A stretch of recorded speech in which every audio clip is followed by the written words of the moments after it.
Bonjour et bienvenue à Histoire de passer le temps. Ici Maude Savaria au micro. Bonne année 2019 à tous et toutes. J'espère que votre temps des fêtes a été moins enrhumé que le mien et que vous en avez profité pour écouter notre spécial Acadie de 2 heures. Si vous avez manqué ça, vous pouvez aller le voir sur le site de choc.ca.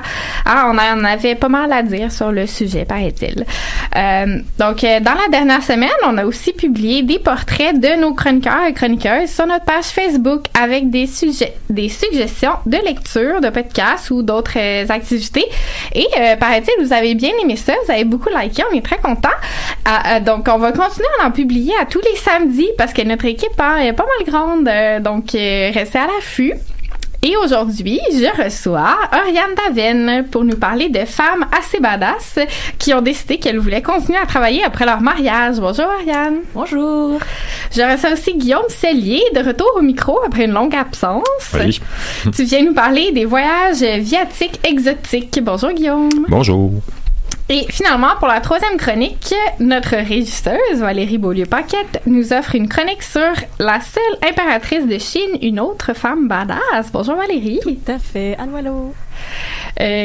Val, tu vas parler pas mal à la fin, donc je pense que c'est moi qui vais faire l'anecdote. Oui, histoire que ce soit pas un spécial Valérie aujourd'hui. J'aime ça parler, mais il y a des limites.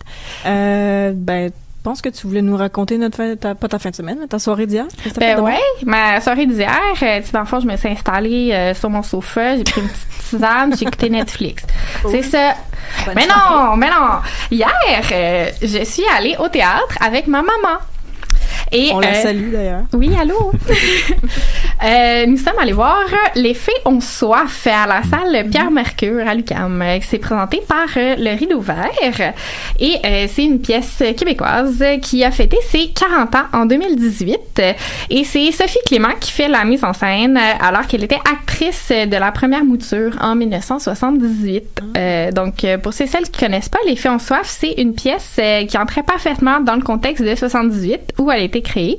C'est Denise Boucher qui signe le texte pour le Théâtre du Nouveau Monde. Et pour faire un petit résumé rapide, il y a seulement 3 personnages, 3 femmes qui représentent un archétype de féminité. Donc, Marie, la femme au foyer, mère de famille, conformiste et soumise. Madeleine, la prostituée. Et la statue de la Vierge. Donc oui, il y avait une statue sur la scène, mais aussi une actrice qui jouait la statue. On comprend que chacune représente un concept, une idée, donc la maternité, la luxure, la virginité ou la sainteté. Et le texte est écrit comme un poème à 3 voix avec des bouts chantés. Ce sont donc des victimes du patriarcat qui crient les injustices qu'elles subissent, puis vont se libérer et imaginer un monde sans domination masculine et stéréotypes de genre. Donc, très féministe. La pièce est assez connue et le texte est encore analysé dans les cours de français pour son discours féministe fort, mais surtout parce que ça a fait scandale. Ça a aussi été traduit en plusieurs langues. En 1978, après l'annonce du programme du TNM, donc la pièce n'est pas encore présentée, personne l'a vue, le Conseil des arts de Montréal va retirer sa subvention au théâtre à cause de tout le tollé que ça fait. C'est vraiment la personnification de la Vierge Marie, donc de la statue qui est un blasphème. Bon, faut dire que la statue, dans son personnage, elle dit que son orientation sexuelle, c'est aux oiseaux. Mais parle de Dieu, là. Hein? Quand même, c'est assez controversé, là, à l'époque. Mais c'est très drôle pour maintenant. Il va y avoir des groupes religieux qui vont manifester devant le théâtre, notamment le groupe des Jeunes Canadiens pour une civilisation chrétienne, qui sont des catholiques fondamentalistes. Pareil qu'ils priaient là, pour l'âme des comédiennes et lançaient des médailles de la Vierge là, dans la foule pour sauver tout le monde. Ils vont aussi faire une demande d'injonction devant les tribunaux. Ça va se rendre jusqu'en Cour suprême. Et ça va être débouté là, finalement par la juge Gabrielle Vallée. Bref, ça a beaucoup choqué parce que ça attaquait la religion catholique, oui, mais aussi l'idée des femmes comme gardiennes de l'ordre social. C'est ce que la pièce dit aussi. Mais la religion catholique, mais aussi les rôles de genre, puis aussi c'était assez vulgaire, là, surtout la prostituée, ce qu'elle disait. Donc voilà le contexte. Est-ce que vous voulez savoir qu'est-ce que j'en ai pensé? As-tu aimé ça? Oui, quand même. En allant là, je me demandais si la pièce était encore pertinente aujourd'hui, si le texte avait bien vieilli. Hein? Toujours un peu mes lunettes d'historienne. Je fais la même chose quand j'écoute La Petite Vie. Ben, wow. C'est ça. Bon, c'est sûr que les éléments de scandale sont plus là, puisque la religion a une place vraiment moindre aujourd'hui. On se demande aussi quel lien fait Denise Boucher en soutenant Robert Lepage dans le programme. Là. Donc, c'est un addendum au programme. Elle va soutenir Robert Lepage, mais c'est vraiment pas des scandales similaires. Hein. Dans un cas, c'est l'oppresseur, la religion catholique, qui manifestait contre l'opprimé, les femmes. Alors que dans les cas de Robert Lepage, c'est comme le contraire. De toute façon, c'est pas ça que je voulais parler. Hein. On en a pas mal parlé de ce scandale-là, mais c'était à mentionner. Pour revenir à la pièce, à première vue, on se dit que les 3 archétypes sont vraiment pas d'actualité. Hein. La mère au foyer, maintenant, elle travaille. La guidoune n'est pas nécessairement une prostituée. Et la sainte, ben, elle est pas vraiment catholique. Mais au niveau des textes, ça reste assez pertinent. Par exemple, Marie va subir de la violence conjugale, ce qui est encore très d'actualité, surtout avec le nombre de féminicides qu'on voit dans les journaux. Madeleine est violée au courant de la pièce, c'est une scène vraiment difficile, mais surtout le procès ensuite, ce qui va nous rappeler beaucoup MeToo et ses suites, et le slut-shaming aussi qu'on voit beaucoup aujourd'hui se faire dénoncer.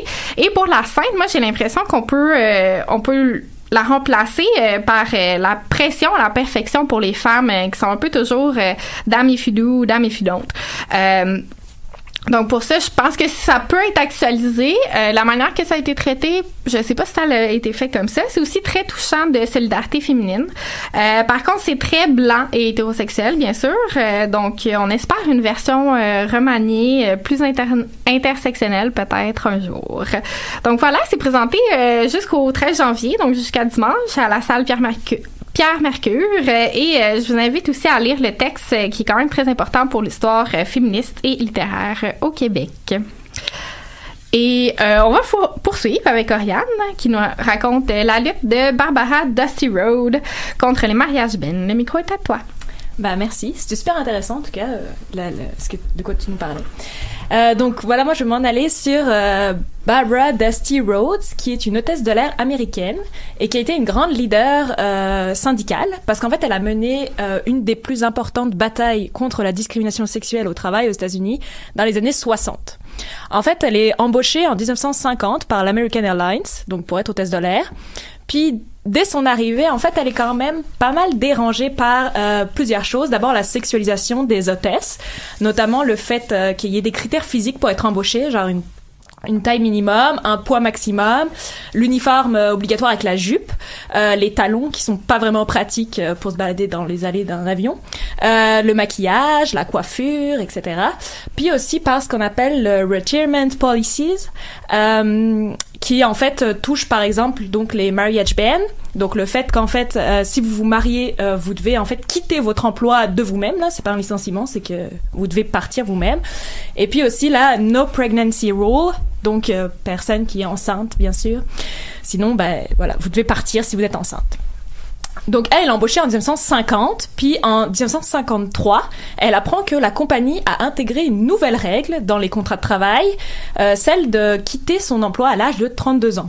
Donc c'est quand même, en plus de toutes les règles qu'il y avait avant, en plus à 32 ans de toute façon. Quand on commence à faire de la retraite. Hein. Exactement, on commence à être vieille, donc on peut plus être hôtesse de l'air. Exact. Bien sûr.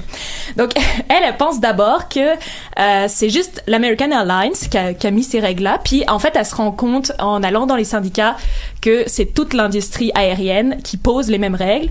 D'ailleurs, en parlant des syndicats, en fait, à cette époque-là, les syndicats sont mélangés. En fait, tous les employés de l'industrie aérienne sont dans le même syndicat, donc les pilotes puis les hôtesses. Puis les pilotes, c'est uniquement des hommes, parce que les femmes peuvent pas accéder à l'école de pilote, donc elles peuvent pas être pilotes. Et puis les hôtesses, c'est uniquement des femmes, parce que c'est un métier de femme, bien sûr. Et donc, en fait, dans le syndicat, là, les pilotes, ça les intéresse pas vraiment, là, de défendre des femmes qui veulent continuer à travailler après 32 ans, tu sais. Donc, elle va... C'est pas bien intéressant pour eux autres, hein? C'est ça, ils préfèrent des jolies filles toutes jeunes puis pas mariées. C'est un peu leur subordonné aussi. Ouais, c'est ça, en fait. C'est qu'eux, ils ont plus de pouvoir parce que, c'est sûr qu'ils ont déjà des plus gros salaires aussi. Exactement. Mais donc voilà, et d'ailleurs elle va créer un syndicat qui existe encore, qui va être exprès juste pour des hôtesses de l'air. Puis en 1965, elle va, avec notamment son syndicat, elle va mener cette affaire à la toute première, toute nouvelle commission qui s'appelle Equal Employment Opportunity Commission, donc que j'ai traduit en français par Commission pour l'égalité des chances face à l'emploi, qui vient d'être créée. Et donc c'est la toute première affaire qui est discuter dans cette commission. Et je pense qu'il va y avoir un film là-dessus, là, bientôt. Ah bon? Oui, sur Ruth... je pense que c'est sur sa vie. Ginsburg. Ouais, mais c'est sur l'instauration de ça, en tout cas. Ah bref. Ouais? Je savais pas qu'elle était là-dedans, ouais. Parce qu'elle est juge. Oui, mais c'est ça. À la Cour On the Basis of Sex, c'est ça le film. Ah, je sais. Elle fait partie de la lutte pour cette commission-là, je crois. Allez voir le film aussi. Oui. Si je me trompe pas. En tout cas, donc ça va pas mal traîner en fait dans les couloirs de cette commission là, qui s'intéresse pas forcément beaucoup à ces affaires-là, jusqu'en 1968. Où justement il y a une députée du Congrès qui s'appelle Martha Griffiths, à qui en fait les hôtesses de l'air ont écrit auparavant, qui va faire un peu pression sur la commission pour que ça avance. Puis en 68, donc la commission interdit les retirement policies, notamment donc le marriage ban est interdit et la limite d'âge est interdite dans l'industrie aérienne.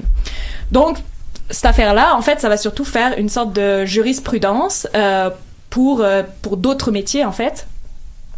Attention au coup sur la table. Pardon. Donc, pour revenir donc au marriage ban, c'est que ce qu'il faut savoir, c'est que ça apparaît à peu près dans les années 1920 environ, en fait, à un moment où le célibat commence à être perçu comme un problème social. Là, on a l'impression qu'il y a plein de célibataires puis ils sont super nombreux, là, ils nous envahissent. Mais en fait, il y en a pas spécialement plus qu'avant, là, mais en tout cas. Ils sont plus dans l'espace public, peut-être? Peut-être qu'ils sont plus visibles, ça, c'est possible. C'est ça. Mais bon, ça, c'est encore à voir. Et donc, en fait, ce qui est intéressant à voir, c'est que ces marriage bans, ils vont s'appliquer sur des métiers qui sont, où il y a presque que des femmes. Donc, par exemple, les hôtesses de l'air, là, où en fait, il n'y a pas d'hommes parce que on peut pas être un homme hôtesse de l'air. Et en fait, parce qu'on considère tout simplement que le travail, c'est une période temporaire de la vie des femmes, la période entre le moment où elles sont majeures, où elles sont plus sous la domination paternelle, et puis le moment de leur mariage. Donc c'est en gros à peu près 5 ans là où elles ont le droit de travailler, où on considère que c'est normal, tu sais, enfin voilà. Et donc c'est une période courte, pardon. C'est un peu aussi donc il y a les hôtesses de l'air, mais il y a pas que ça, hein. Il y a par exemple la secrétaire aussi qui est un peu dans cette image-là, hein. Il faut qu'elle soit jeune dans les bureaux là. Pour ceux qui ont vu la série Mad Men, le tout premier épisode là, quand l'héroïne arrive, je sais plus comment elle s'appelle, mais elle arrive dans le bureau, puis la chef de secrétaire, elle lui dit qu'en gros, si elle lui explique un peu comment ça marche, puis elle lui dit que si elle a de la chance, un des hommes du bureau va la marier, puis elle pourra quitter son travail. Quelle chance. Ouais, c'est ça. En tout cas. Donc ce qu'il faut noter, c'est que les marriage ban aussi ils sont écrits concrètement dans les contrats de travail, c'est-à-dire que c'est marqué en toutes lettres que si vous vous mariez, vous devez quitter votre emploi. Donc pour revenir un peu à nos hôtesses de l'air, on va aussi savoir pourquoi est-ce qu'il y a des marriage bans, puis à quoi ça sert. Donc pour les hôtesses de l'air, l'objectif de ces réglementations, c'est de rendre la femme disponible, ou en tout cas qu'elle apparaisse comme disponible. Donc c'est-à-dire qu'il faut qu'elle soit non mariée pour que potentiellement, par exemple, des clients puissent un peu les draguer pour être gentils. Enfin pour le dire avec des mots gentils, on va dire. Mais aussi en fait d'apparaître comme une représentation de l'image de la compagnie, là. Ce que la compagnie veut, enfin à quoi elle veut ressembler. Donc c'est sûr que quand tu es une compagnie aérienne, ça doit représenter quoi? Le luxe, la liberté, la jeunesse, tu sais, de faire des voyages, etc. Donc il faut des femmes jeunes, belles, libres, donc pas mariées.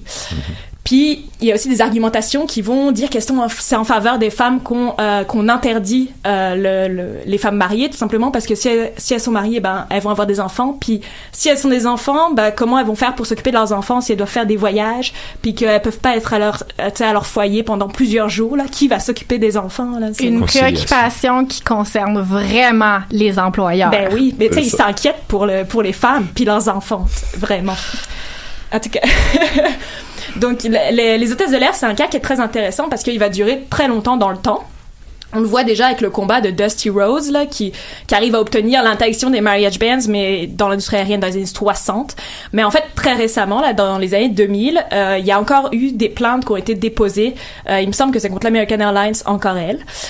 Mais sur le fait que, en gros, la compagnie appliquait un sorte de marriage ban implicite. Avec à la fois une discrimination à l'embauche, donc ils embauchaient pas des gens qui étaient mariés, puis en plus ils licenciaient systématiquement en cas de mariage de personnel navigant. Donc c'est quand même encore récemment ils le faisaient même s'ils avaient pas le droit de le faire. Là. Donc voilà un autre modèle que l'hôtesse de l'air, c'est les institutrices. Alors le modèle d'institutrice est très intéressant parce que il est très répandu, il est très courant aux États-Unis, au Canada ou même en France. Avec pareil, en fait, c'est écrit dans leur contrat qu'elles doivent pas être mariées, puis que si elles se marient, elles doivent quitter leur emploi. Alors pour l'institutrice, c'est différent de l'hôtesse de l'air qui doit être elle libre, mais l'institutrice, elle en fait, elle peut pas être mariée parce que s'occuper des enfants des autres, c'est un substitut à la maternité. Donc, c'est-à-dire que pour être, comme toutes les femmes, leur but, c'est la maternité, n'est-ce pas? Eh ben, elle a pas d'enfants, parce que si elle avait des enfants à elle pourrait pas bien s'occuper des enfants des autres. Voilà, c'est un peu la bonne rhétorique. Moi, j'ai vu aussi dans mes recherches que les institutrices aussi pouvaient pas. Fallait qu'elles soient vierges, fallait qu'elles soient virginales un peu. Puis, donc, elles pouvaient pas être mariées parce que, bien sûr, si elles sont mariées, elles ont eu des relations sexuelles. Puis, ça serait vraiment horrible de mettre ça devant des enfants, quelqu'un qui a eu une relation sexuelle. Mm-hmm. Ouais, ça va corrompre la jeunesse. Ben oui, c'est ça. c'est un peu ça. Mais tout à fait, sûrement d'ailleurs. Là, j'avoue que j'ai pas forcément vu ça, mais ça m'étonnerait pas du tout. Parce qu'il y a aussi la question vocationnelle qui va apparaître. Donc on dit même encore aujourd'hui là que les institutrices, il faut avoir la vocation là, pour être institutrice. Puis la vocation, ça vient d'où? Le mot vocation là, c'est un appel religieux en fait. Et en fait, c'est une notion qui est très liée à la religion et qui sait les femmes qui reçoivent un appel religieux, c'est les sœurs. Puis les sœurs, elles sont célibataires. Puis c'est pareil, tu sais, même d'ailleurs l'éducation a longtemps été religieuse, puis tenue par notamment des sœurs. Puis là, quand ça s'est laïcisé, c'était des femmes célibataires qui devaient prendre le relais. Là. C'était pas des femmes mariées. Oui, la femme, il faut toujours qu'elle choisisse une vocation, hein, que ce soit la religion, la maternité ou un emploi. Mais même si c'est un emploi, c'est une vocation. Ouais, mais la maternité, quand même, toutes les femmes sont faites pour être mères, n'est-ce pas? C'était une blague un peu. mais en tout cas... Mais donc en fait on pourrait aussi penser que les femmes elles participaient là par exemple dans le cas des institutrices qui participaient au marriage ban parce que tu sais on peut comprendre aussi tu sais une femme qui fonde un foyer puis que si elle a plusieurs enfants peut-être qu'elle a envie de s'occuper de ses enfants puis d'arrêter de travailler. Mais en fait on a retrouvé en fait des lettres de renvoi pour des femmes qui avaient caché ou en tout cas menti sur leur statut et qui avaient caché le fait qu'elles se mariaient pour pouvoir garder leur emploi. Donc à ce moment-là, on peut quand même dire que les femmes elles participent pas vraiment au système là, qu'elles le subissent concrètement, puis que elles voulaient quand même continuer à être institutrices même si elles se mariaient, puis que pour elles c'était pas genre soit l'un soit l'autre. Donc il y a la volonté de faire carrière aussi qui est très importante même chez les hôtesses de l'air là. Si vous voulez d'ailleurs écouter Dusty Rhodes, il y a des petites interviews de Dusty Rhodes sur Internet qui parlent de ça, qui dit que elle préfère être célibataire puis faire carrière que d'être mariée. C'est vraiment cool. Wow. Vous pourrez la regarder. Donc pour conclure un peu, on peut noter quand même que donc les marriage bans c'est quand même vraiment il y a vraiment une part genrée très forte là de cette réglementation là, ça touche les femmes puis des métiers qui sont exclusivement pratiqués par des femmes. Bon depuis c'est des métiers qui sont devenus mixtes mais qui à l'époque étaient pratiqués uniquement par des femmes. Puis pour en revenir un peu à mon sujet d'étude, moi je fais une thèse sur les journalistes. Chez les journalistes aussi, on retrouve des départs pour cause de mariage comme Gaëtane de Montreuil par exemple qui va quitter le journal La Presse à son mariage. Et puis, en fait, ce qui est intéressant avec Gaëtan Monteil, c'est que à sa séparation de son mari, là, quand ils vont plus bien s'entendre, elle va reprendre un emploi de journaliste. Donc, si on reprend un peu l'idée que pour les femmes, le travail, c'est une période temporaire de la vie, on pourrait dire avec Gaëtan de Montreuil, par exemple, que c'est pas tant le travail que le mariage qui est finalement une période temporaire de la vie d'une femme. Voilà, c'était ma petite conclusion. Bam! Drop the mic. Ce qui est une conclusion très actuelle, je dirais. Exactement. Parfait. Donc, Valérie, on va aller en musique? Oui, ben aujourd'hui, ça a l'air que tu voulais pas boire de café puis que t'as quand même le café, c'est pas bon pour l'anxiété. Cédé à la tentation.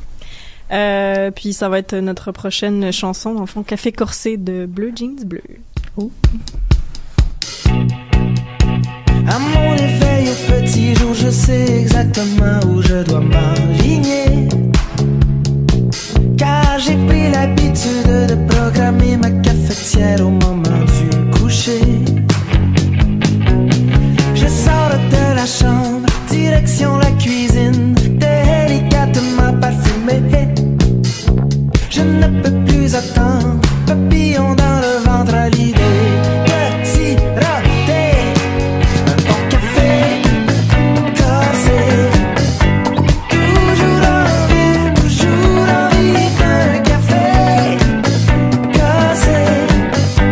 Toujours envie d'un bon café corsé.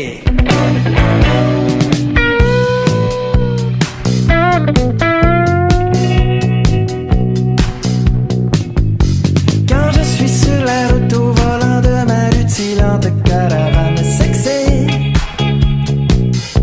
je prends plaisir à toujours avoir à la main ma boisson chaude préférée. Ou à chaque pit stop, un autre café. 3 laits, 3 sucres bien torréfiés. Je passe ma commande, je suis motivé à rouler. Caféiné, un bon café corsé. Toujours envie d'un café corsé.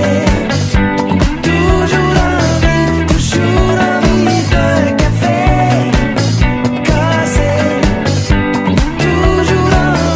Toujours envie d'un bon café cassé. C-A-F-E-C-O-R-C. C-A-F-E-C-O-R-C. C-A-F-E-C-O-R-C. C-O-R-S, un accent aigu.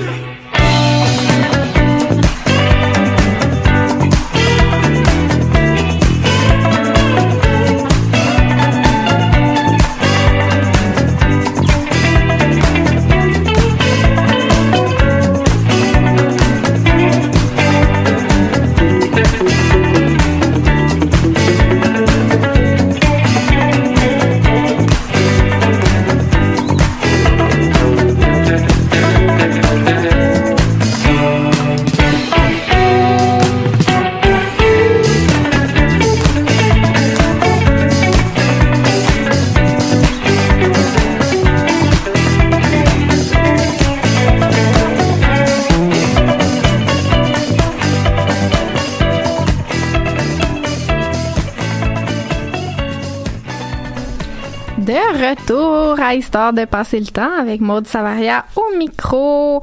Et merci Val pour cette délicieuse chanson. Mais moi, j'ai pris un café velouté, par exemple.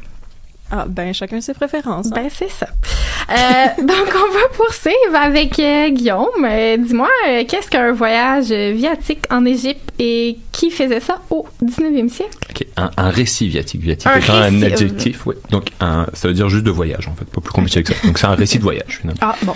Donc, ça. Et donc, moi, aujourd'hui, je vais vous parler un petit peu de mon sujet d'étude normal. Donc, c'est-à-dire l'Égypte ancienne, mais à travers les yeux, en fait, de voyageurs canadiens. Et des voyageurs canadiens qui ont la particularité d'avoir voyagé en Égypte au 19e siècle et d'être des Canadiens français. Donc, pour l'époque, c'est relativement rare. puisque dans la plupart des sources en fait que moi j'ai commencé à étudier, on parle principalement de Canadiens qui viennent de l'élite politico-économique, donc qui sont anglo-écossais de Montréal et donc ils sont pas Canadiens français. Notre premier voyageur donc s'appelle Gaspard Pierre Gustave Joly de son petit nom. Il est né en 1798 à Frauenfeld, en Suisse. Donc ça, c'est la même année que Napoléon Bonaparte a débarqué en Égypte avec son armée et ses savants. Mais Joly, lui, pas tout à fait la même vie.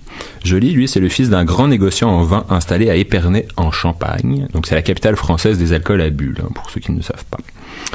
Alors que son père et son frère assurent les affaires familiales, lui, Joly, parcourt l'Europe puis l'Amérique à la recherche de nouveaux clients. Donc là, on pense qu'il va en Suède, en Russie, en Allemagne, un petit peu partout, et aussi en Amérique du Nord, donc aux États-Unis et au Canada. C'est là où il rencontre celle qui deviendra son épouse et qui va aussi lui donner sa petite particule nobiliaire, à savoir Jolie Christine Chartier de Lotbinière, la fille du deuxième marquis de Lotbinière, héritière du domaine éponyme le long du Saint-Laurent entre Québec et Trois-Rivières. Donc notre amie Jolie, qui est devenue donc Jolie de Lotbinière, a investi dans différentes entreprises au Canada, notamment les chemins de fer naissance, et qui lui procure une fortune incroyable pour l'époque. Néanmoins, il a des drôles d'amitié, puisque parmi ses amis, on compte Louis-Joseph Papineau, et ses sympathies révolutionnaires donc l'obligent à s'éloigner temporairement du Bas-Canada. Ce qui fait qu'en 1839, il est à Paris, et il assiste à la présentation du nouveau matériel photographique de Louis Daguerre, le daguerreotype. Mais c'est quoi ça, un daguerreotype, Guillaume? On pourrait considérer que c'est un cousin très lointain de l'appareil photographique moderne. Grosso modo, et tout, on peut prendre des photos avec, qu'on appelle donc des daguerreotypes, mais c'est des photos qu'on peut juste prendre, qui sont uniques. Il faut toujours reprendre la même photo, on peut pas la reproduire. C'est vraiment compliqué à reproduire parce qu'il faudrait comme la regraver, tout ça. On n'a pas de négatif. Donc, c'est vraiment le premier système qui permet de prendre des photos, mais c'est encore un peu balbutiant comme système. Ça va avoir son importance en fait dans la suite de notre histoire. Donc, impressionné par ce matériel, Joly de Lotbinière en acquiert un rapidement et en vue d'un prochain voyage en Égypte qu'il prépare, donc il prend son daguerreotype avec lui. Et il va réaliser les premiers clichés, donc dans son parcours, les premiers clichés de l'histoire de l'acropole d'Athènes, donc en Grèce. Donc c'est à lui qu'on les doit.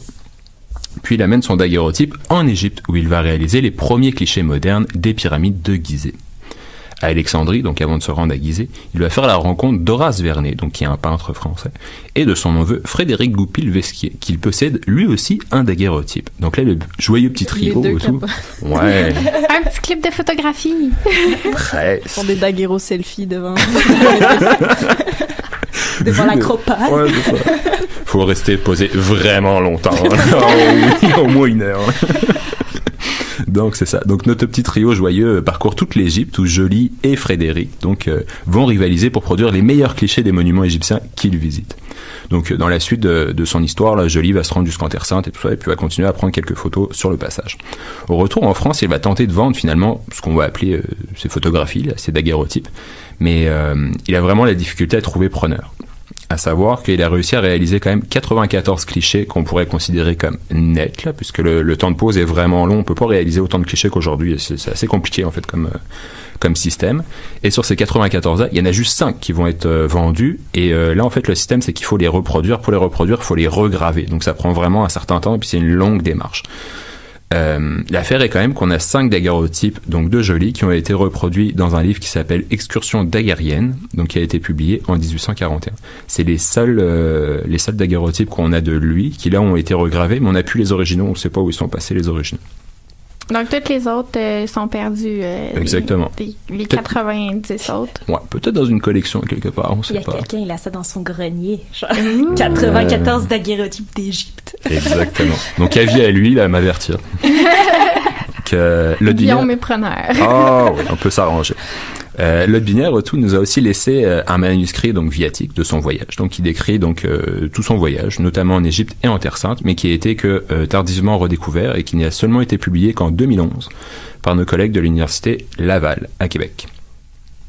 Donc notre deuxième voyageur, donc on va passer directement à notre deuxième voyageur, qui lui s'appelle Léon Gingras. Lui, il est fils de cabaretier. Léon est né en 1808 à Québec. Donc lui est vraiment du cru. C'est un petit gars du cru. Il fait ses études au petit séminaire entre 1820 et 1828 et il se distingue rapidement en fait par ses connaissances, son érudition et sa persévérance. Qui lui petit creux d'abord. Non, il est bon le gars, là. Mais on va dire qu'au début, c'est pas forcément, il avait pas forcément les opportunités. Il a vraiment eu les opportunités grâce à l'Église en intégrant le petit séminaire. Ce qui fait que il a eu différents prix d'excellence grâce à ses connaissances. En 1828, il va intégrer le sacerdoce, donc il est ordonné prêtre en 1831. Toutefois, lui, ce qu'il préfère au prêche des fidèles, là, c'est vraiment l'enseignement. Et donc, il va occuper différents postes d'enseignement, donc notamment professeur de théologie, directeur du petit séminaire et du grand séminaire, toujours à Québec. Toutefois, c'est un travail qui est relativement harassant. Et donc, notre bon Léon Gingras est épuisé de son travail et des conditions précaires, ce qui fait qu'il est rendu malade et qu'il décide, à l'hiver 1844-1845, de se rendre avec un de ses amis ecclésiastiques en Terre Sainte pour faire un pèlerinage. Pour la petite histoire, à cette époque-là et tout, on prend un bateau, donc qui part de Québec en général, qui nous emmène soit en Angleterre, soit en France. On traverse la France, dépendamment de la période, en train ou en calèche. On se rend dans le sud de la France, soit à Marseille, soit on continue jusqu'en Italie. De l'Italie, on va en Sicile, à Malte, et on débarque à Alexandrie. D'Alexandrie, on peut prendre un bateau qui nous emmène soit directement à Beyrouth, soit vraiment pour les gens qui ont vraiment envie, parce que le chemin est un petit peu dangereux, passer par le Sinaï et se rendre directement en Palestine, donc en caravane, dirons-nous. Bon, ça nous fait reconsidérer les escales dans les aéroports. Vraiment.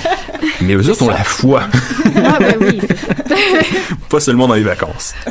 Donc, c'est ça. Donc lui, il va réaliser vraiment un rêve de jeunesse et puis il l'avoue de sa propre main. On voit ça, c'est écrit dans son récit dont je vais parler un petit peu plus tard. Il dit « Je commençais à peine mon éducation que déjà mes pensées et mes vœux se portaient sur les diverses contrées où se sont passés les plus beaux faits de l'histoire ancienne et de l'histoire moderne. Sous-entendu, l'Orient. » Donc, amoureux des belles lettres, notre Léon Gingras rencontre à Paris son idole littéraire, à savoir l'écrivain René de Chateaubriand. Après ce petit périple en Europe, Léon donc arrive enfin à Alexandrie et là commence le vrai départ de son voyage introspectif comme il l'écrit. L'Orient a été le seul à arrêter ma pensée. Seul, il l'a exclusivement fixé. Donc, le petit gars est vraiment dans ses affaires. Il est dans sa bulle. Vraiment dans sa bulle, là. Puis donc, il est là. Donc, lui, ce qu'il sait avant tout, là, il y a beaucoup d'ecclésiastiques en fait qui partaient en pèlerinage vraiment sur les traces des Hébreux. Donc là, on a beaucoup de références dans son récit, notamment à l'Exode biblique et puis aux Hébreux, donc ils sont comme partis d'Égypte vers la Terre Sainte. Mais il en profite lui dans son pèlerinage pour aller visiter la vallée du Nil et quelques monuments antiques et aussi rencontrer le peuple. Donc ce qui est relativement inusité pour l'époque là, parce qu'on allait certes en Égypte, on dépassait rarement le Caire et on s'intéressait relativement peu aux gens qui habitaient là finalement. C'était comme une étape dans notre voyage. Ce qu'il a laissé, c'est un émouvant témoignage, donc qui s'intitule L'Orient ou Voyage en Égypte, en Arabie, en Terre Sainte, en Turquie et en Grèce, qui a été publié en 1847. Les titres étaient un peu pompeux à l'époque, là. Mais au moins, c'est précis. C'est bien décrit ce qu'il a dedans, là. Ouais, exactement.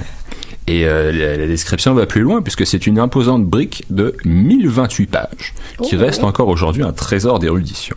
Pas moins. Tu l'as lu? Non. Non, j'ai lu des passages, mais 1028 pages, il n'y a pas tout qui m'intéresse. Il y a seulement juste des parties qui m'intéressent, donc c'est ça. Ce qui est vraiment intéressant là-dedans, c'est que c'est vraiment un des premiers récits viatiques, donc une relation de voyage, si on peut dire, laissé par un clerc de souche canadienne-française. De plus, malgré son éducation qu'on pourrait qualifier presque de limitée, le prêtre rivalise stylistiquement dans son texte avec ses idoles, notamment comme Victor Hugo ou Lamartine, et nous laisse vraiment un témoignage faisant preuve d'une bonne qualité rédactionnelle et d'un style littéraire vivace. Nous passons maintenant à notre troisième voyageur qui n'est d'autre que l'abbé Provencher, que donc le prêtre Marie-Victorin considérait comme le premier savant canadien de l'histoire et probablement le meilleur. J'ai déjà entendu ça, Abbé Provencher. C'est ça. Sa biographie étant un peu trop longue, je vous enverrai directement aux chroniques de notre cher ami Gabriel, dont nous avons les dates. Ouais, le 11 mai. Exactement. Allez écouter ça. Allez écouter les podcasts. C'est ça. Et lui s'intéressait vraiment, Gabriel s'intéressait vraiment plus au côté naturaliste de notre personnage, de l'abbé Provencher. Moi, je vais aller plutôt dans une autre direction. Donc, lui, il est né à Béthencourt en 1820 et il s'intéresse depuis sa plus tendre enfance aux sciences naturelles. C'est un bon élève au primaire, ce qui lui permet de décrocher une bourse, donc poursuivre ses études au séminaire de Nicolette en 1834. En 1844, il est nommé prêtre et il assure le sacerdoce dans différentes paroisses.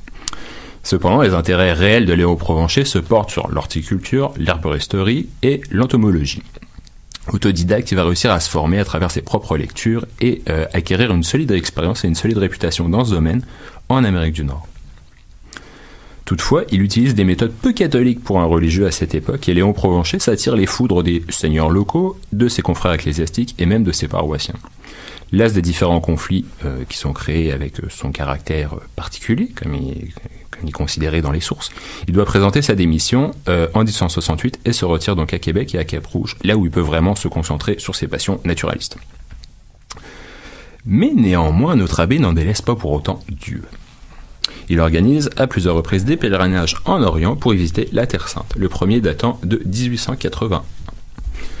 Donc cette année-là et tout, Léon Provencher part avec un de ses confrères pour visiter l'Orient en passant par l'Égypte. Il va laisser un important témoignage, donc encore un nom très pompeux mais très précis, à savoir de Québec à Jérusalem, journal d'un pèlerinage canadien en Terre Sainte en passant à travers l'Angleterre, la France, l'Égypte, la Judée, la Samarie, la Galilée, la Syrie et l'Italie, publié en 1884. Donc, une belle liste de pays. Là. Aujourd'hui, on mettrait les petits drapeaux en emoji. Ouais, ça irait plus vite, là, mais bon, à l'époque, ils aimaient ça.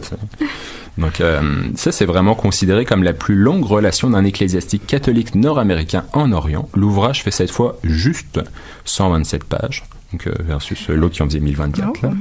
Concis. C'est concis, c'est ça. Là, j'ai quand même lu plusieurs parties de cet ouvrage-là, et c'est vrai qu'au niveau de la qualité, il est vraiment d'une bonne qualité, d'un français parfait. Il comprend aussi de nombreux plans, parfois en couleur, et des cartes. Il s'agit en fait du parfait petit guide de voyage pour un pèlerin du départ du Québec vers la Terre Sainte. Il ne s'attarde pas trop sur les conditions matérielles difficiles du voyage, son récit est semé d'anecdotes, de longues descriptions et de rappels aux événements bibliques. Ça reste un prêtre. Et c'est une belle invitation au voyage et une mise en abîme profonde de la psyché d'un prêtre donc canadien-français de cette époque. Parce qu'on a vraiment certaines considérations. En fait, il y a vraiment certaines phrases où il se pose des questions quasi existentielles sur le pourquoi du comment qu'il est là et compagnie. Donc c'est vraiment intéressant. Un exemple cocasse de ces différentes anecdotes serait qu'il respecte les différentes nationalités qu'il rencontre donc dans son voyage, les Anglais, les Égyptiens, les Juifs, les Syriens et compagnie, sauf les Français, qui n'arrivent pas à pardonner leur francocentrisme, qu'il décrit parfois avec amusement, mais surtout avec dédain. Donc, moi, je comprends ça. Je comprends les mots du français. Moi, du français. Ils t'envahissent, là, comme aujourd'hui, là. Hein? Ils sont partout. C'est ça, je me suis dit que vous alliez aimer. On est une mafia. C'est ça. Donc là, je reviendrai en fait sur ma conclusion sur différents points en fait qui caractérisent vraiment l'expérience particulière qu'ont eu ces trois voyageurs-là dans leur parcours. Donc le premier, Joly de Lotbinière, était un petit noble. Il a réalisé ce qu'on appelle un grand tour. Donc c'est comme ça qu'on nommait en fait les voyages initiatiques en Orient à cette époque-là, que faisaient les membres de la bonne société. Les motivations de son voyage s'apparentent donc à celles des élites des élites anglo-écossaises, excusez-moi, de Montréal, dont je parlais au début. Mais néanmoins, l'ampleur de son daguerréotype permet de vraiment rendre cette expérience-là inoubliable et historique, puisqu'il a produit les premières photos de l'histoire. Quant aux deux autres clercs, à savoir Léon Gingras et Léon Provencher, donc eux sont partis vraiment avec des motivations qui originalement sont spirituelles. Mais les motifs sur place ont un petit peu changé. Donc Léon Gingras, lui, était vraiment parti pour des conditions physiques, c'est sa maladie en fait qui l'a envoyé là-bas, mais sur place en fait il commence à vraiment triper, si on pourrait dire en bon français, sur l'histoire et ce qu'il rencontre, à savoir des monuments qui sont vraiment vieux, et il fait vraiment des parallèles en fait avec les Hébreux. Il est vraiment là dans son voyage, il personnifie son voyage. Quant à Léon Provencher, donc c'est sûr que lui, originellement, il était parti pour des conditions spirituelles, pour des motivations spirituelles là-bas, pour faire un pèlerinage.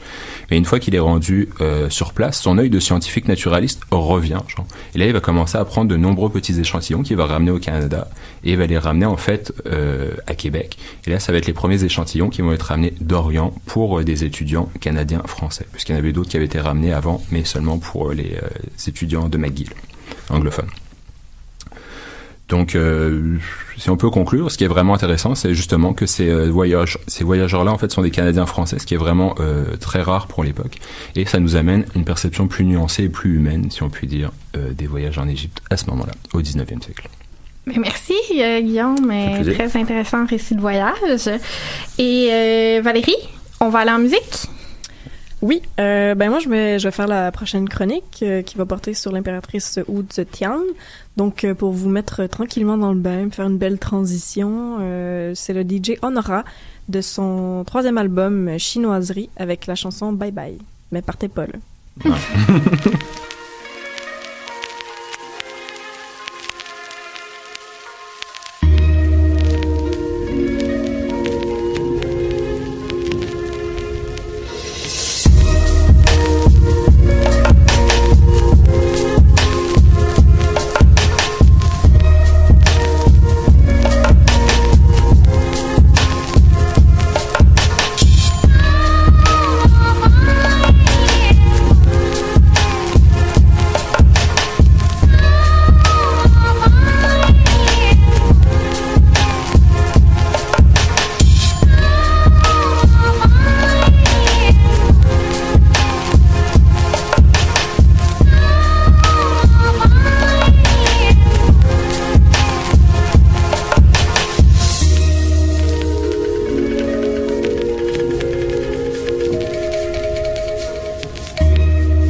retour à Histoire de passer le temps avec Maude Savaria au micro.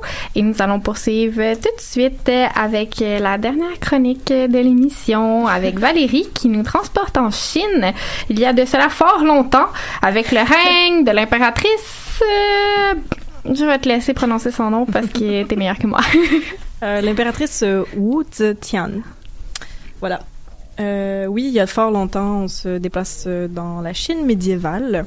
C'est une figure tout à fait controversée, tant elle a été vraiment diabolisée là, par ses successeurs, puis réhabilitée par les historiens au 20e siècle. Donc, je vais essayer de faire un portrait nuancé, plus ou moins. Ça va être un petit peu gore, je vous l'avertis. Son histoire a été réécrite après sa mort par ses proches ennemis de la dynastie Tang. Donc, l'histoire, en Chine, tout au long de l'histoire, c'est une discipline politique à la base. C'est une tactique politique. Donc, chaque dynastie produit l'histoire officielle de celle qui la précède. On peut choisir d'encenser ou d'honnir les empereurs passés, puis les utiliser comme bon nous semble, dans le fond. Eh bien, le portrait posthume de Wu Zetian est plus que négatif. Ça aurait été une tentatrice qui complote constamment, une vipère, quoi. En plus d'être une nymphomaniaque qui entretenait un harem masculin, elle pratiquait la nécromancie pour prédire le futur, ça c'est parler aux morts, et aurait eu un appétit insatiable pour la torture. Donc, au 20e siècle, les communistes chinois ont revisité un peu son histoire à la lumière de leur propre gré d'analyse, mais reste que c'est très difficile pour nous aujourd'hui de faire la part des choses. Il y a beaucoup de rumeurs qui entourent sa vie. C'est indéniablement un fin stratège, ça c'est sûr. C'est bien évidemment... elle contrevient aux standards confucéens de ce que devrait être une femme vertueuse. Donc, les Occidentaux, ce qui est intéressant, c'est qu'ils vont plutôt la dépeindre comme une femme extrêmement intelligente, déterminée, ambitieuse. On la voit sous un jour davantage positif. Moi, personnellement, je pense que sans aucun doute, c'est une femme impitoyable. Vous le verrez plus tard. Puis, il faut pas oublier qu'elle s'inscrit dans un contexte médiéval très violent, qui est la cour impériale chinoise. Bref, voilà, vous êtes tous prévenus. C'est une chronique de 13 ans et plus. Est-ce que c'est pire ou moins pire que la chronique sur le cannibalisme de David? Je pense que c'est pire. On le salue d'ailleurs. Bref, l'impératrice Wu Zetian serait née en 624 et elle serait décédée à 705 à l'âge vénérable de 81 ans. C'est la seule femme à s'être approprié le titre d'empereur et à avoir fondé sa propre dynastie, celle des Zhou, deuxième du nom parce qu'il y en a déjà eu une beaucoup plus... avant. Beaucoup plus tôt avant, voilà. Donc, c'est ça. Donc, elle a fondé sa propre dynastie au milieu de la période des Tang. Petite spécification, les femmes des empereurs étaient certes nommées impératrices, mais elles ne régnaient en tant que régentes en attendant que leur fils entre en fonction. Ce qui pouvait parfois être très long. D'ailleurs, comme l'impératrice Sissi, que j'avais déjà mentionné, pas l'impératrice d'Autriche. Arrêtez-moi ça. Donc, elle a été une impératrice douairière qu'on appelle. C'est une veuve qui bénéficie d'un douaire, donc qui par définition est l'ensemble des biens laissés en usufruit par son mari. Mais elle a quand même réussi à conserver sa position à coups d'intrigues et de meurtres pendant 47 ans, de 1861 à 1908. Bref, de retour au Moyen-Âge. Pour ce qui est du contexte historique, on est à l'époque de la dynastie des Tang, comme je l'ai dit, qui a régné de 618 à 904 avant Jésus-Christ. On la considère vraiment comme l'âge d'or de la Chine impériale à cause des réformes instaurées, l'accroissement des échanges commerciaux et un avancement culturel notable. Dans la seconde moitié du 8e siècle, la Chine devient l'empire le plus prospère au monde. C'est the place to be. Des œuvres poétiques et littéraires magistrales sont produites, les arts fleurissent avec l'encouragement des empereurs, on construit même des bibliothèques publiques. Il y a plusieurs découvertes en médecine et aussi dans les domaines des sciences et technologies, par exemple l'horloge, l'imprimerie par xylographie, qui est la gravure sur bois, la poudre à canon et même le papier de toilette. Bref, toutes les inventions... Toutes les inventions essentielles auxquelles vous pourriez penser, qu'on attribue aux Chinois, ont été pensées et développées à cette époque qu'on considère pourtant en Europe comme le Moyen-Âge. Hein. C'est vraiment pas la place où on veut vivre. Non, c'était pas glorieux. L'espérance de vie est comme de 30 ans, on n'a plus de dents déjà, puis bref. La peste. On note aussi une amélioration des conditions de vie pour la population en général. Et puis, les femmes bénéficiaient d'une relative liberté, surtout les femmes de l'élite qui pouvaient avoir une bonne éducation. Donc, Wu bénéficie d'une éducation classique axée sur les arts, la musique et la littérature. Elle est très bien raide sur la politique. À 14 ans, elle est choisie comme concubine de bas rang pour l'empereur Taizong de la dynastie des Tang en raison de sa grande beauté. C'était une chicks. À la cour impériale chinoise, on acquiert une concubine comme on acquiert une servante, c'est-à-dire en l'achetant. Habituellement, ce sont des femmes de classe inférieure qui servent à assouvir les désirs et les fantaisies de l'empereur, miam, et elles sont principalement sélectionnées en fonction de leur apparence. Bon, pour faire simple, je vais vous expliquer un peu le système du harem, parce que ça, je trouve ça bien passionnant. À la dynastie Tang, il y a 4 catégories hiérarchiques. Au bas de l'échelle, les épouses impériales. Ça contient le plus large groupe de femmes avec des titres précis comme belles ou talentueuses, ce qu'on recherche toutes. Au-dessus, vous avez les concubines impériales. C'est constitué de 9 positions uniques et hiérarchiques. Encore plus importante, au-dessus de ça, vous avez les 4 épouses secondaires et finalement l'impératrice au top de la pyramide. OK, donc il y a beaucoup de femmes. Ah, il y a du monde à Metz. Donc, les chiffres peuvent varier selon le bon vouloir des empereurs. Chacun va réformer le système du harem comme bon lui semble. Au temps de Wu-Zetian, le harem compte un peu plus d'une centaine de femmes. Ah, puis elle a été accusée d'avoir un harem d'hommes. Oui, mais ça, c'est beaucoup plus tard. Okay. Elle est devenue elle-même impératrice. Oui, c'est ça. Mais tu sais, c'était une des choses qu'on lui reprochait. Oui, plus tard dans son règne, oui. Ouais, OK. C'est pas très vertueux pour une femme d'avoir un harem. Ouais, c'est ça. Donc, l'empereur Taizong est complètement sous son charme. Rapidement, elle passe du titre de Taizhen, qui est talentueuse, à celui de dame charmante, Mei Yang. Donc, à la mort de Taizong, elle a 24 ans. Et puis, gros changement de carrière, on lui rase la tête, puis elle est envoyée dans un monastère bouddhiste pour effectuer un deuil de 3 ans, comme c'est la coutume pour toutes les concubines qui n'ont pas encore enfanté. Et puis, bon, selon la tradition, elle aurait été remarquée par un des 14 fils de Taizong qui était en visite au monastère. Il aurait été tellement ému par sa beauté qu'il en aurait versé quelques larmes. Ce fils... Rien à moins. Ce fils du nom de Gaozong, maintenant devenu empereur, va la prendre en concubinage. Ce qui est un scandale pour l'époque, c'est une décision qui va à l'encontre des règles confucianistes, parce qu'à la mort d'un empereur, toutes les concubines ne pouvaient être reprises. C'est une insulte aux défunts si elles ont des relations sexuelles avec le nouvel empereur. Donc elle a eu des relations avec le père et maintenant le fils, elle se recycle avec le fils. Mais bon, est-ce que il s'était probablement déjà rencontré à la cour impériale, tu sais, c'est... Bref, il y avait peut-être déjà une petite histoire en cachette. Qu'à cela ne tienne, la petite Wu, en sa qualité de concubine, a eu 5 garçons et 3 filles, une d'entre elles décédée quelque temps après la naissance. Pour l'anecdote, l'impératrice Wang, qui était la première femme de Gaozong, est alors stérile. Dans les sources, on soupçonne Wu d'avoir elle-même étouffé son premier bébé en accusant l'impératrice Wang de jalousie, afin de gagner la sympathie de l'empereur et jeter une ombre sur la réputation de l'impératrice. Impitoyable, hein? C'est vraiment intense. Une sorcière. Étrangement, quelque temps après... parce que oui, tout le monde ferme les yeux là-dessus, hein. Ce n'est qu'un potin de cour. L'impératrice Wang et sa plus proche amie Xiao, qui est la première concubine, sont accusées d'avoir fomenté un plan pour tuer l'empereur. C'est ainsi que Gaozong va répudier sa femme, il va marier Wu à la place, qui devient impératrice à 31 ans. Ayant eu vent d'une visite clandestine entre l'empereur... Ah oui, parce que l'impératrice Wang et sa première concubine sont mis en anglais on appelle ça house arrest, là, en maison d'arrêt. Ah, les traductions, si facile. Bref, donc ils ont été mis en maison d'arrêt. Puis ayant eu vent d'une visite clandestine entre l'empereur et ses 2 femmes, Wu aurait voulu les punir pour protéger sa nouvelle position. Elle les aurait condamnées à 100 coups de fouet chacune, puis à l'amputation des mains et des pieds. Mais c'est pas fini. Oh. Elle les aurait baignées dans un bassin de vin, ce qui cause une douleur immense, et a pour effet de cicatriser les plaies afin de s'assurer d'une mort lente et pénible. Elles seront finalement décapitées et coupées en petits morceaux. Ah, ben rien à moins. Vous étiez avertis, hein? Mais on sait pas si c'est vrai ou... C'est la mystification. La légende urbaine va jusque-là.